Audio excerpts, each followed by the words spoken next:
I just got the best parenting advice ever. Listen to this.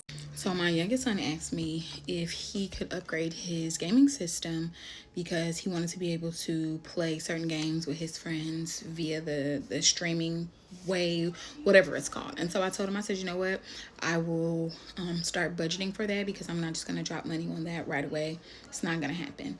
And I went back to doing what I was doing, y'all, and the Holy Spirit was like, you are not going to budget for that. And so, as he was like, you're not going to budget for that, he began to talk to me about how oftentimes as parents, we're wondering why our children are not being disciplined in the way in which we desire for them to be. And it's because we're introducing distractions to their destiny. Just mic drop. And I was like, oh my God. He, being my son, told me that there is something that he was really interested in, which is actually going to probably cost the same amount as a new gaming system. And I am for that thing that he desires to do because, again, when we train them in the way in which they're to go, the desires that God has placed within their hearts, it's going to yield forth fruit. When we help them discipline their lives, their times, help them steward their talents and ability, we are absolutely doing what we're supposed to be doing as parents. Now, I'm not against the gaming system. However, I have noticed that this summer, I work well with structure and systems.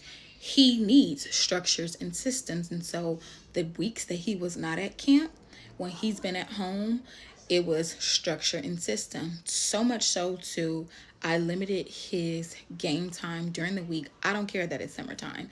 You only get 2 to 3 hours a day on that system because there are other things that you need to put your time and attention on. And so that's what he's been doing. We've had coloring activities. I've gotten him into jump roping, working on just his mobility and all of the things. Because here's the thing, y'all.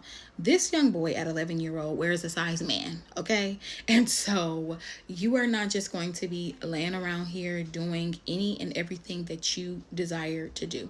No ma'am, no ham, no turkey. He's been doing his reading.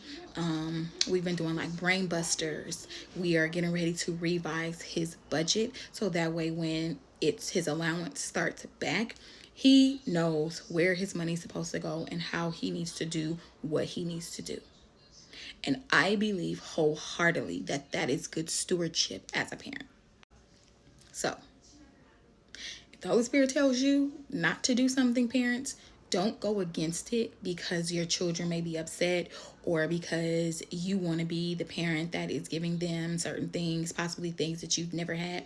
No, the things that you may never had may have been discipline, may have been stewardship, may have been understanding financial literacy. Whatever that thing is, drive down that lane and trust that whatever the Holy Spirit is telling you is for their protection and the protection of your household. Because the last thing you want to do is open up doors that you didn't even need to open and be fighting demons that you didn't need to fight.